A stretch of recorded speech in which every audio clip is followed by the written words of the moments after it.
Good morning, students. Welcome to the Digital Learning DCE. And I am Sudharani, or Assistant Professor, Government First Grade College, Chiknaiknalli. Dear students, in today's session, we are going to discuss about the labor costing introduction, meaning, and types. Firstly, introduction. See, a labor cost is classified as direct and indirect. ಅದು ನಿಮಗೆ ಬೇಸಿಕ್ಕಾಗಿ ಗೊತ್ತಿರಬೇಕಾದಂಥ ವಿಷಯ. Direct cost ಅಂತ ಮತ್ತು indirect cost ಅಂತ divide ಮಾಡ್ತೀವಿ. And labour cost is important because it's a major part of total production, total cost. ಈಗ total cost ಅಂತ ಏನು ಕರಿತೀವಿ, ಅದರಲ್ಲಿ ಮೇಜರ್ ರೋಲು ಅಥವಾ ಮೇಜರ್ ಪಾರ್ಟನ್ನು ಲೇಬರ್ ಕಾಸ್ಟ್ ಹೊಂದಿರುತ್ತೆ. ನಿಮಗೆಲ್ಲ ಗೊತ್ತಿರೋ ಹಾಗೆ ಟೋಟಲ್ ಕಾಸ್ಟ್ ಕಾನ್ಸ್ಟಿಟ್ಯೂಟ್ಸ್ ಏನು ಹೇಳ್ತೀವಿ, material cost, labour cost and other cost ಅಂತ ಹೇಳ್ತೀವಿ. ಸೊ ಮೆಟೀರಿಯಲ್ ಕಾಸ್ಟನ್ನು ಬಿಟ್ಟರೆ ಮೇಜರ್ ಕಾಸ್ಟ್ ಅಂತ ಬರೋದು ಲೇಬರ್ ಕಾಸ್ಟ್ ಆಗಿರ್ತದೆ. So it is a very important cost. We have to study. ಯಾಕೆ ಸ್ಟಡಿ ಮಾಡಬೇಕು ಅಂದರೆ to minimise these cost. If we minimise these cost we can reduce total ಕಾಸ್ಟನ್ನು ನಾವು reduce ಮಾಡ್ಬೋದು. ಹಾಗಾಗಿ ಇಟ್ಸ್ ಎ ಇಂಪಾರ್ಟೆಂಟ್ ಕಾಸ್ಟ್ ಆಗ್ತದೆ. Minimising cost ಅಂತ ಬಂದಾವಾಗ ನಾವು ಮಿನಿಮೈಸ್ ಮಾಡಬೇಕು ಅಂದರೆ ಏನು ಮಾಡಬೇಕು, we have to give extra care to these cost. ಈ ಕಾಸ್ಟಲ್ಲಿ ನಾವು ಎಕ್ಸ್ಟ್ರಾ ಕೇರನ್ನು ಕೊಡಬೇಕಾಗ್ತದೆ. So minimising in the sense ಯಾವ ಥರ, minimising cost does not mean reducing cost but means getting optional and efficient productivity from the employees. ಕಡಿಮೆ ಮಾಡೋದು ಅಂತ ಅಂದರೆ ಎಂಪ್ಲಾಯೀಸ್ಗೆ ಕಡಿಮೆ ಸ್ಯಾಲ್ರಿ ಕೊಡೋದು ಅಂತಲ್ಲ. ನಾವೇನು ಸ್ಯಾಲ್ರಿ ಕೊಡ್ತೀವಿ ಅದಕ್ಕೆ ತಕ್ಕನಾದಂತಹ ಎಫಿಷಿಯೆಂಟಾಗಿ, ಆಪ್ಟಿಮಲ್ ಆಗಿ ಅವರಿಂದ ಪ್ರೊಡಕ್ಟಿವಿಟಿಯನ್ನು ತಗೊಳ್ಳೋದನ್ನ ನಾವು ಮಿನಿಮೈಸಿಂಗ್ ಕಾಸ್ಟ್ ಅಂತ ಕರಿತೀವಿ. ಸೊ ಇದು ಇಂಟ್ರಡಕ್ಷನ್ನು. ಯಾಕೆ ತಿಳ್ಕೊಬೇಕು ಅಂತ ಅಂದರೆ because it's a major part of total cost. ಹಾಗಾಗಿ ನಾವು ಇದನ್ನು ಕಂಪಲ್ಸರಿ ತಿಳ್ಕೊಳ್ಳೇಬೇಕು. ಮತ್ತು ಅದಲ್ಲದೆ if we give extra care to these cost we can easily reduce the total cost.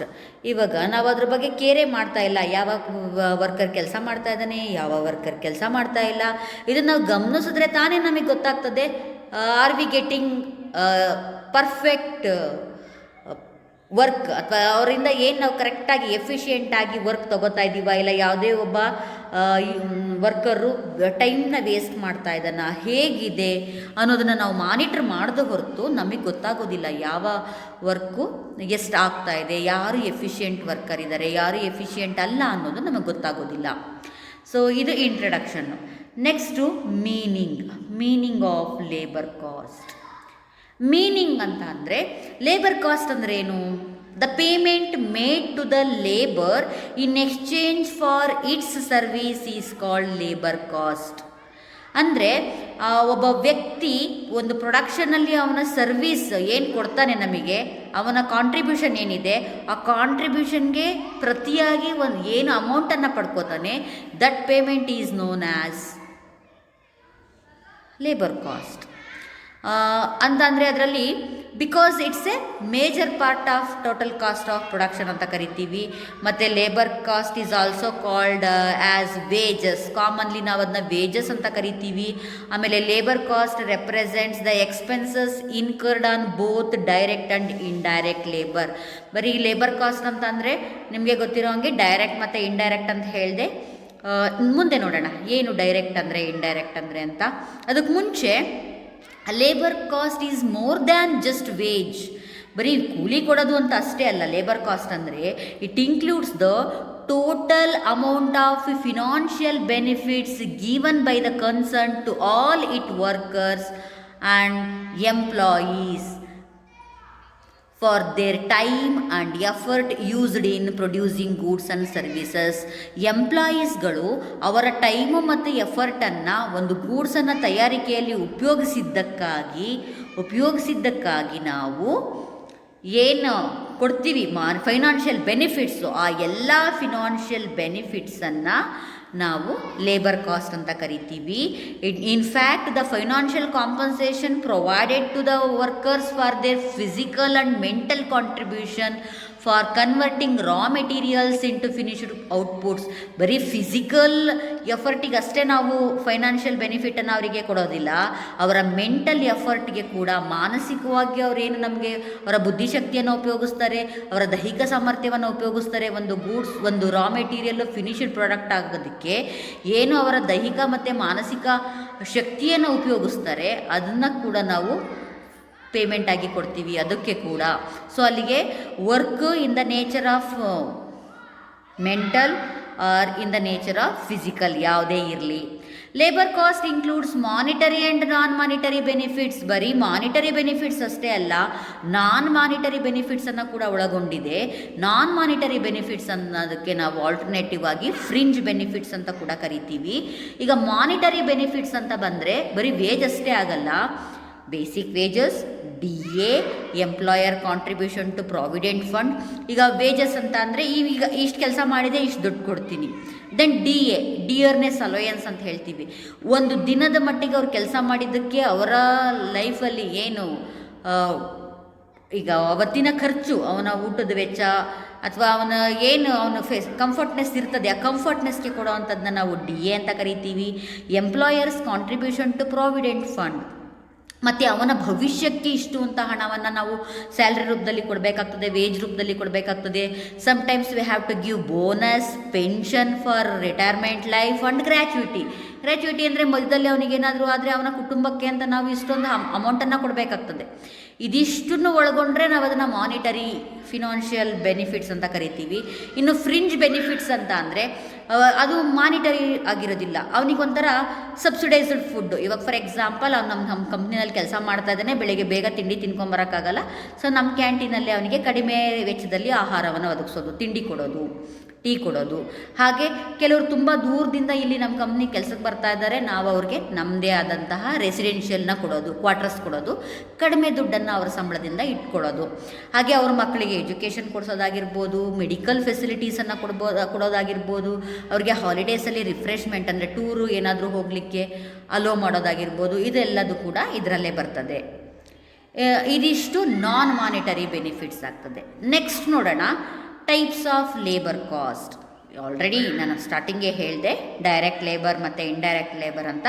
Detail ಆಗಿ ನೋಡೋಣ ವಾಟ್ ಈಸ್ ಡೈರೆಕ್ಟ್ ಲೇಬರ್, ಹಾಗೆ ವಾಟ್ ಈಸ್ ಇಂಡೈರೆಕ್ಟ್ ಲೇಬರ್ ಅಂತ.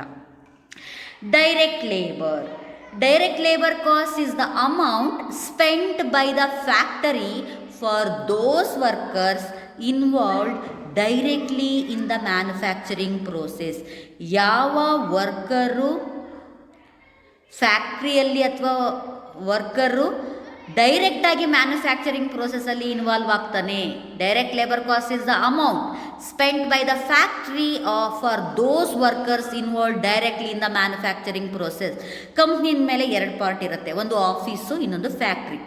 ಫ್ಯಾಕ್ಟ್ರಿಯಲ್ಲಿ ಕೆಲಸ ಮಾಡುವಂತಹ ವರ್ಕರು ಯಾರು ವಸ್ತುವಿನ ತಯಾರಿಕೆಯಲ್ಲಿ ನೇರವಾಗಿ ತೊಡಗಿಕೊಂಡಿರ್ತಾರೆ ಅವರಿಗೆ ಕೊಡೋ ಪೇಮೆಂಟನ್ನು ನಾವು ಡೈರೆಕ್ಟ್ ಲೇಬರ್ ಅಂತ ಕರಿತೀವಿ. ಮತ್ತು ಇನ್ನೂ ಈಸಿಯಾಗಿ ಹೇಳೋದಾದರೆ it can be measured conveniently and accurately on per unit of output basis. ಪ್ರತಿಯೊಂದು ಯೂನಿಟ್ ಪ್ರಕಾರನೇ ನಾವು ಅವರಿಗೆ ಇಷ್ಟೇ ಅವನು ಕೆಲಸ ಮಾಡಿದ್ದಾನೆ, ಒಂದು ಯೂನಿಟಿಗೆ ಇಷ್ಟೇ ಅಮೌಂಟ್ ಅವನಿಗೆ ಖರ್ಚಾಗಿದೆ ಅಂತ ನಾವು ಈಸಿಯಾಗಿ ಕ್ಯಾಲ್ಕುಲೇಟ್ ಮಾಡ್ಬೋದು. Direct labour cost can be identified and allocated to the specific job or process or product. ಇಂಥದ್ದೇ ಕೆಲಸ ಮಾಡ್ದ. ಫಾರ್ ಎಕ್ಸಾಂಪಲ್ ಈಗ ಗಾರ್ಮೆಂಟ್ಸ್ ಅಂತ ಇಟ್ಕೊಳ್ಳೋಣ.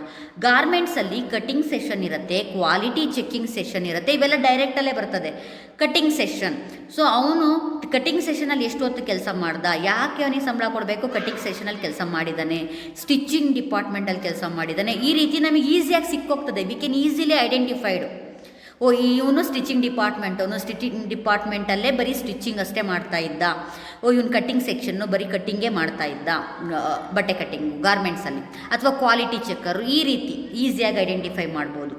The example of direct labor cost are the payments made to the workers engaged in making table, printing book. ಈಗ furniture industry ನಮ್ಮದು ಅಂತಂದರೆ ಯಾರು ಈಗ ಟೇಬಲ್ ಆರ್ಡ್ರ್ ಕೊಟ್ಟಿರ್ತಾರೆ, ಟೇಬಲನ್ನು ತಯಾರಿಕೆಯಲ್ಲಿ ನೇರವಾಗಿ ತೊಡಕೊತಾನೆ ಅವನ್ನ ನಾವು ಡೈರೆಕ್ಟ್ ಲೇಬರ್ ಅಂತ ಕರಿತೀವಿ. ಅಥವಾ ಒಂದು ಬುಕ್ ಪ್ರಿಂಟಿಂಗಲ್ಲಿ ನೇರವಾಗಿ ತೊಡಗಿಕೊಳ್ತಾನೆ ಅವನ್ನ, ಅಥವಾ ಡ್ಯಾಮ್ ಕನ್ಸ್ಟ್ರಕ್ಷನ್, ಇವನ್ನ ನಾವು ಡೈರೆಕ್ಟ್ ಲೇಬರ್ ಅಂತ ಕರಿತೀವಿ.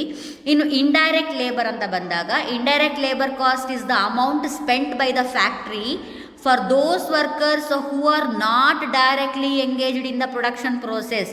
ಇಂಡೈರೆಕ್ಟ್ ವರ್ಕರ್ಸ್ ಅಂದರೆ ನಾವು ಯಾವ ವರ್ಕರ್ಗೆ, ನಮ್ಮ ಕಂಪ್ನಿಯಲ್ಲಿ ಅಥವಾ ಫ್ಯಾಕ್ಟ್ರಿಯಲ್ಲಿ ಯಾವ ವರ್ಕರ್ಗೆ ಸಂಬಳ ಕೊಡ್ತೀವಿ, ಆದರೆ ಅವನು ನೇರವಾಗಿ ನಮ್ಮ ಪ್ರೊಡಕ್ಷನ್ನಲ್ಲಿ ಇನ್ವಾಲ್ವ್ ಆಗಿರಲ್ಲ ಅಂತ ಅವನಿಗೆ ನಾವು ಇಂಡೈರೆಕ್ಟ್ ಲೇಬರ್ ಅಂತ ಕರಿತೀವಿ.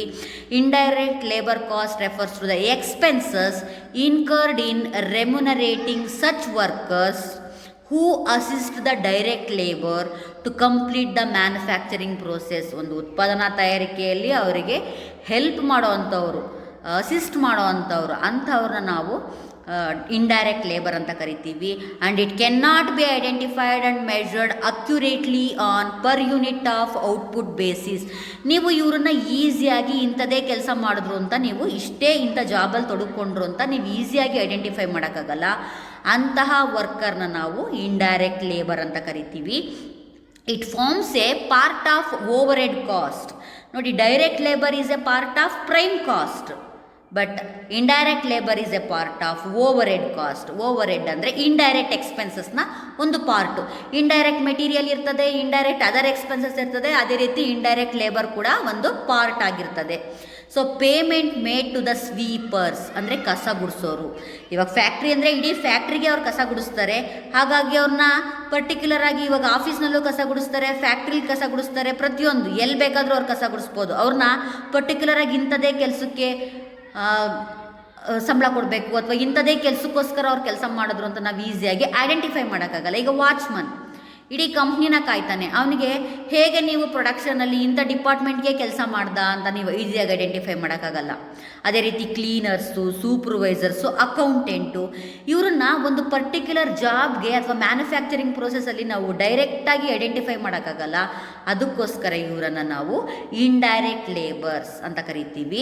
ಈ ಇಂಡೈರೆಕ್ಟ್ ಲೇಬರರ್ಸ್ಗೆ ಮಾಡುವ ಪೇಮೆಂಟನ್ನು ನಾವು ಇಂಡೈರೆಕ್ಟ್ ಲೇಬರ್ ಕಾಸ್ಟ್ ಅಂತ ಕರಿಬೋದು. The payment made towards the indirect labours are called indirect labour cost ಅಂತ ಕರಿತೀವಿ. ಸೊ ಇವಾಗ ಈ ಸೆಷನ್ನಲ್ಲಿ ಕಂಕ್ಲೂಡ್ ಮಾಡೋದಾದರೆ ಮಕ್ಕಳೇ, ನೀವೇನೇನು ಕಲ್ತ್ಕೊಂಡ್ರಿ? Labour cost is a part of total production cost.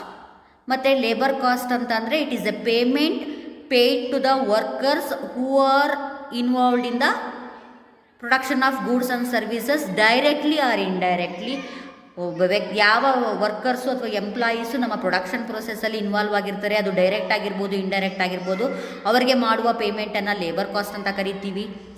ಹಾಗೆ ಲೇಬರ್ ಕಾಸ್ಟನ್ನು ನಾವು 2 ಟೈಪ್ಸ್ ಆಗಿ ಡಿವೈಡ್ ಮಾಡ್ತೀವಿ, ಡೈರೆಕ್ಟ್ ಲೇಬರ್ ಮತ್ತು ಇಂಡೈರೆಕ್ಟ್ ಲೇಬರ್ ಅಂತ. ಅದಕ್ಕೂ ಮುಂಚೆ ಪೇಮೆಂಟ್ಸನ್ನು 2 ಟೈಪ್ ಆಗಿ ಕೊಡ್ತೀವಿ, ಮಾನಿಟರಿ, ಫ್ರಿಂಜ್ ಅಂತ, ಅಥವಾ ಮಾನಿಟರಿ, ನಾನ್ ಮಾನಿಟರಿ ಅಂತ. ಮಾನಿಟರಿಯಲ್ಲಿ ಅಂತ ಬಂದಾಗ ಸ್ಯಾಲರಿ, DA ಮತ್ತು ಅವ್ರಿಗೆ ಕೊಡುವಂತಹ ಪೆನ್ಷನ್ನು, ಗ್ರ್ಯಾಚ್ಯುಯಿಟಿ, ಇದೆಲ್ಲ ಮಾನಿಟರಿ ಬೆನಿಫಿಟ್ಸ್ ಆಗ್ತದೆ. ನಾನ್ ಮಾನಿಟರಿ ಬೆನಿಫಿಟ್ಸ್ ಅಂತ ಬಂದವಾಗ ನಾವು ಅವರಿಗೆ ಕೊಡುವಂತಹ ಸಬ್ಸಿಡೈಸ್ಡ್ ಅಂದರೆ ಕಡಿಮೆ ರೇಟಲ್ಲಿ ಕೊಡುವ ತಿಂಡಿ, ಕ್ಯಾಂಟೀನಲ್ಲಿ ಕೊಡೋ ತಿಂಡಿ, ಅವರ ಅಕಾಮಡೇಷನ್ನು, ಕಡಿಮೆ ರೇಟಲ್ಲಿ ಕೊಡೋ ಅಕಾಮಡೇಷನ್ನು, ಮತ್ತು ಅವರ ಮಕ್ಕಳಿಗೆ ಓದಿಸೋವಂಥ ಸ್ಕೂಲ್ ಫೀಸು ಅಥವಾ ಸ್ಕೂಲು, ಕಡಿಮೆ ರೇಟಲ್ಲಿ ಎಜುಕೇಷನ್ ಕೊಡಿಸೋದು, ಆಮೇಲೆ ಅವ್ರಿಗೆ ಹಾಲಿಡೇನಲ್ಲಿ ಟೂರ್ಸ್ ಕಳಿಸೋದು, ಮತ್ತು ಮೆಡಿಕಲ್ ಫೆಸಿಲಿಟೀಸನ್ನು ಕೊಡೋದು, ಇದೆಲ್ಲ ನಮಗೆ ಇಂಡೈರೆಕ್ಟ್ ಏನು ಹೇಳ್ತೀವಿ, ನಾನ್ ಮಾನಿಟರಿ ಬೆನಿಫಿಟ್ಸ್ ಅಥವಾ ಫ್ರಿಂಜ್ ಬೆನಿಫಿಟ್ಸ್ ಅಂತ ಕರಿತೀವಿ. ಇನ್ನು ಡೈರೆಕ್ಟ್ ಲೇಬರ್ ಅಂದರೆ ಯಾರು ನೇರವಾಗಿ ಮ್ಯಾನುಫ್ಯಾಕ್ಚರಿಂಗ್ ಪ್ರೊಸೆಸ್ಸಲ್ಲಿ ಇನ್ವಾಲ್ವ್ ಆಗ್ತಾನೆ, that person is known as direct labour. And indirect labour is the person who are not involved in the conversion of raw materials into finished products.